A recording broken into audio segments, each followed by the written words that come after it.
Sir final one question. కాసేపటి క్రితమే AP home మినిస్టర్ని వైఎస్ సునీత గారు కలవడం జరిగింది వివేక హత్య కేసుకు సంబంధించి డెవలప్మెంట్స్ విషయంలో. ఎలా చూడాలి సార్ ఆ ఇష్యూ? ఫ్యామిలీ ఇష్యూ ఎప్పటికైనా సాల్వ్ అవుతుందని నమ్ముతారు? ఎందుకంటే మీరు చాలా ఫ్యామిలీకి దగ్గరగా ఉన్న సీనియర్ లీడర్. ఒకవైపు షర్మిల చేస్తున్న కమెంట్స్, ఒకవైపు సునీత చేస్తున్న అలిగేషన్స్ ని జగన్ గారు సార్ట్అవుట్ చేసే ఆలోచన ఏమైనా ఉందంటారు?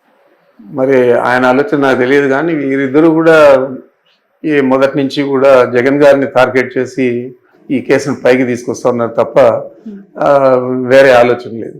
జగన్ గారికి నష్టం జరిగే విధంగా మనం ఏది చేస్తే బాగుంటుంది అని ఆలోచన చేసి షర్మిల గారు కానీ సునీత కానీ చేస్తూ ఉన్నారు తప్ప ఈ కేసు మీద వారికంటే ఎక్కువ శ్రద్ధ చంద్రబాబు నాయుడుకి ఉంది. చంద్రబాబు నాయుడు ప్రోద్బలంతోనే ఇవన్నీ కూడా సునీత కానీ తర్వాత షర్మిలమ్మ కానీ ఇద్దరు కూడా చేస్తూ ఉన్నారు. మరి ఇది వారి కుటుంబానికి సంబంధించిన విషయమైనా కూడా దీన్ని రాజకీయంగా రాష్ట్రమంతా కూడా ప్రజల్ని నమ్మించే విధంగా వాళ్ళు ప్రయత్నం చేస్తూ ఉన్నారు. ఇదంతా కూడా చంద్రబాబు నాయుడు స్కెచ్ తప్ప వేరే కాదు. ఓకే, ఖచ్చితంగా షర్మిల గారు వెనుక చంద్రబాబు నాయుడు గారు మాట్లాడే మాటలు కానీ ఆమె పబ్లిక్ మీటింగ్స్ లో చెప్పే విషయాలు కానీ ఇవన్నీ కూడా చంద్రబాబు దగ్గర నుంచి వచ్చేటే తప్ప సొంత ఆలోచన అనుకుందని నేను అనుకోవడం లేదు. సార్ మీరు చిత్తూరు జిల్లాకు చెందిన నాయకులు నిజంగానే టీటీడీని నిర్లక్ష్యం చేశారా? గత ప్రభుత్వ హయాంలో అనేక అవినీతి అక్రమాలు జరిగాయి. చివరికి స్వామివారి ఒక వజ్రపు ఉంగరం కూడా ఒక జడ్జికి గిఫ్ట్ గా జగన్ ఇచ్చారు అనే వార్త చాలా సంచలనం కలిగించింది. అలాంటి దుశ్చర్యకు ఎప్పుడు కూడా జగన్మోహన్ రెడ్డి గారు పాల్పడాడు. వారికి క్రిస్టియానిటీ మీద ఎంత ప్రేమ ఉందో అంతే ప్రేమ హిందూయిజం మీద కూడా ఉంది. హిందూయిజాన్ని గౌరవించేది కాదు, ఆయనకు భక్తి ఉంది. దేవాలయాలన్నీ కూడా సందర్శిస్తాడు, స్వాములందరినీ కూడా పీఠాధిపతులందరూ కూడా కలుస్తాడు. అదే కాకుండా మీరు చూశారు, సుందరీకరణ పేరుతో అనేక దేవాలయాలన్నీ నేలమట్టం చేస్తే విజయవాడ పట్టణంలో అవన్నీ కూడా పునర్నిర్మించిన ఘనత జగన్మోహన్ రెడ్డి గారు. ఓకే, ఎమ్మెల్సీగా బొత్సగా నిలబెట్టారు. ఎలా ఉంటుంది సార్?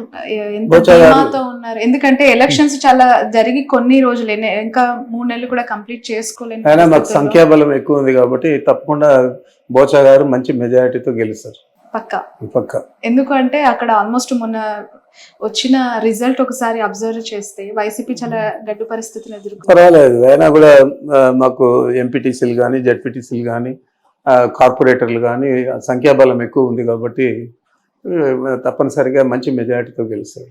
రైట్.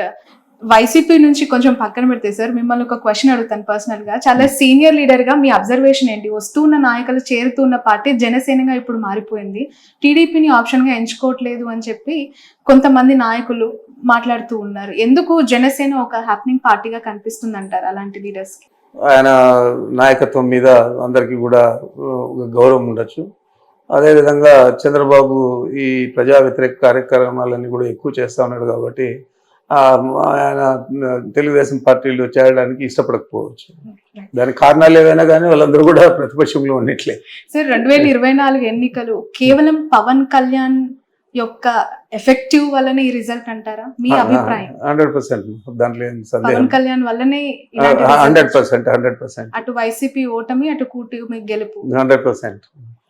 అంతలాగా పవన్ కళ్యాణ్ ఇన్ఫ్లుయెన్స్ చేశారంటారా AP politics? AP politics influence చేశాడా లేదా అనేది కాదు, వారికి సంబంధించిన సామాజిక వర్గం అంతా కూడా ఆయనకు గట్టిగా మద్దతు ఇచ్చింది. ఆ మద్దతు తెలుగుదేశం పార్టీకి ఉపయోగపడి ఎన్నికల్లో గెలవడానికి కారణభూతులే. ఓకే సార్, టీడీపీ పార్టీకి కమ్మ సామాజిక వర్గం బలం, జనసేన పార్టీకి కాపు సామాజిక వర్గం, మరి వైసీపీ పార్టీకి ఏ సామాజిక వర్గం? ఒకవేళ నిజంగానే అది నమ్మి ఉంటే ఈరోజు ఈ రిజల్ట్ వచ్చేదా అంటే? లేదు, రెడ్లంతా కూడా చాలా మంది వ్యతిరేకం చేశారు. కారణాలు ఏవైనా కానీ రాబోయే రోజుల్లో మంచి ఫలితాలు వస్తాయని చెప్పి ఆశిస్తాను. రైట్. ఫైనల్లీ మొన్న రీసెంట్ గా తిరుమలని బండి సంజయ్, కేంద్ర మంత్రి, మీకు తెలిసి ఉంటుంది, తెలంగాణకు సంబంధించిన ఎంపీ. సో తను దర్శించుకున్నప్పుడు ఎర్రచందనం స్మగ్లర్ వీరప్పన్ వారసులు ప్రభుత్వం నుంచి పోవటం మంచి పరిణామమే, దీన్ని నేను స్వాగతిస్తున్నాను అంటూ మాట్లాడడం. అతనికి ఓనమాలు తెలియదు మా జిల్లా గురించి, మా ప్రాంతం గురించి. ఆడెవడో ఏదో ఎత్తిస్తే అది మాట్లాడాడు.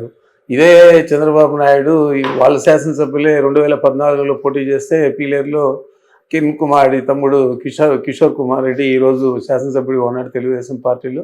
అతని గురించి పబ్లిక్ మీటింగ్లో ఎర్రచందం స్మగ్లర్ వీరప్పన్ అన్నాడు. మరి ఆ వీరప్పన్ ఇప్పుడు వాళ్ళ పార్టీలో శాసనసభ్యుడిగా చేసుకున్నాడు. మేము రెడ్ శాండిల్ స్మగ్లింగ్ అనేది ఎంకరేజ్ చేయలేదు. నేను ఫస్ట్ టైం శాసనసభ్యుడు అయినప్పుడు రాజశేఖర రెడ్డి గారు ఉన్నప్పుడు దాదాపు 370 వెహికల్స్, కొత్త వెహికల్స్ ఫస్ట్ టైం కొనిచ్చాం. అంతవరకు పాత బండ్లు ఇండిపెండెన్స్ అప్పటి నుంచి ఉండేటివన్నీ ఉన్నాయి తప్ప కొత్తవి లేవు. కొనేదే కాకుండా 24 డిఎఫ్ఓలు అంటే ఫారెస్ట్ డివిజన్స్, ఆ డివిజనల్ ఫారెస్ట్ దీనికి 1+4 ఆర్మ్డ్ ఫోర్స్ ఇచ్చాము. ఆర్మ్డ్ ఫోర్స్ ఇచ్చి వాళ్లకు సెక్యూరిటీగా ఇచ్చి రెడ్ శాండిల్ స్మగ్లింగ్ అరికట్టేదానికి కృషి చేసాము. చేసేదే కాకుండా చాలా మంది మీద అప్పుడు పీడీ యాక్ట్ కూడా పెట్టాము. మరి అదంతా కూడా ప్రజలకందరికీ తెలుసు, మనం ఏ విధంగా పనిచేసామని తెలుసు. అంటే మీ పరిపాలన వీరప్పన్ లాగా ఉండింది అని తన అభిప్రాయపడ్డారు. అదే నేను చెప్తున్నా, అతనికి ఓనమాలు తెలియదు, జిల్లా గురించి తెలియదు, మా రాయలసీమ ప్రాంతం గురించి తెలియదు. ఎవడో ఏదో చెప్పిస్తే అది ఊతబలికి మాట్లాడాడు. మరి దురదృష్టకరం. సార్, ఏ రాజకీయ నాయకుడైనా రాజకీయాల్లోకి వచ్చిన తర్వాత ప్రత్యర్థి అంటూ ఉంటారు. గెలుపు ఓటమి ఖచ్చితంగా అవి అనివార్యం. ఒకరికి గెలిస్తే మరొకరు ఓడిపోవటం అనేది అనివార్యం. ఇప్పుడు చూస్తున్నాం. కానీ మీకు చంద్రబాబు నాయుడుకి మీరు చదువుకునే దశ నుంచే గొడవలు ఉన్నాయి అని ఏంటి సార్? అసలు ఎందుకు కొట్టాల్సి వచ్చింది? ఇప్పటి వరకు ఆ కొట్టిన ఇష్యూని ఇంకా కంటిన్యూ చేస్తున్నారు అనేది జగన్ గారు చేసిన కమెంట్. ఎందుకు కొట్టారు? అది నాకైతే గుర్తులేదు. అది ఇప్పుడు స్టూడెంట్ డేస్లో ఎమోషన్స్, సంతోషం, కోపం అన్నీ ఉంటాయి. బట్ ఇప్పటికి పరిపక్వం చెందిన తర్వాత అలాంటి విషయాలన్నీ కూడా మనం మాట్లాడడం మంచిది కాదు. చంద్రబాబు నాయుడు గారు మీరు క్లాస్మేట్సా సార్, లేదంటే సీనియర్ జూనియర్ కైండ్ ఆఫ్? ఆయన మాకు senior. 1 year సీనియరా? 2 years senior. Okay, right. ఎప్పుడైనా ఇన్ ఫ్యూచర్ జగన్ గారు, షర్మిల గారు కలిసే అవకాశం ఉందని ఏమైనా భావించే అవకాశం? కుటుంబమే కదా మా, ఎందుకంటే ఈ స్థాయి బ్రదర్ అండ్ సిస్టర్స్ కాబట్టి ఏ స్థాయి కాంట్రవర్సీ అయినా కూడా సంస్కోవచ్చు, చెప్పలేము. ఎందుకంటే పార్టీకి ఇప్పుడు ఒక ఇబ్బందికర వాతావరణము, తను ఉండుంటే బాగుండేదని అభిప్రాయపడుతున్న కార్యకర్తలు కూడా ఉన్నారు. ఒకవైపు ఈ వైరం చూస్తూ ఉన్నాం. ఎలా చూడాలంటారు దీన్ని? ఏదైనా ఈ కాలమే నిర్ణయిస్తుంది. రైట్ సార్, ఇంత 11 సీట్లకి పరిమితమైన ఈ ఓటమి పైన మీ విశ్లేషణ ఫైనల్ గా ఏంటి? ప్రధాన కారణాలు, ఎందుకు అటువైపు ఎక్కువగా మగ్గు చూపారు? మీరు ఇంత సంక్షేమం చేసినా ఎందుకు ఓడిపోయారు? కారణాలు ఏదైనా కానీ మనము రియాలిటీగా చూస్తే మనకు 11 శాసనసభ స్థానాలు వచ్చాయి. కాకపోతే మా అందరికీ కూడా మా నాయకుడి మీద నమ్మకం, అదేవిధంగా అతనికి ప్రజలు ఇచ్చిన మద్దతు 40% ఓట్లు ఇచ్చారు. అందరూ కలిసి కూడా 5-6% తేడాతోనే ప్రభుత్వాన్ని సాధించారు. ఒకటే 40% సీట్లు తెచ్చుకున్నాడు. కాబట్టి ఈ ప్రభుత్వం చాలా అనతి కాలంలోనే, చాలా తక్కువ సమయంలోనే ఇంకా ఎక్కువ అన్పాపులర్ అవుతుంది.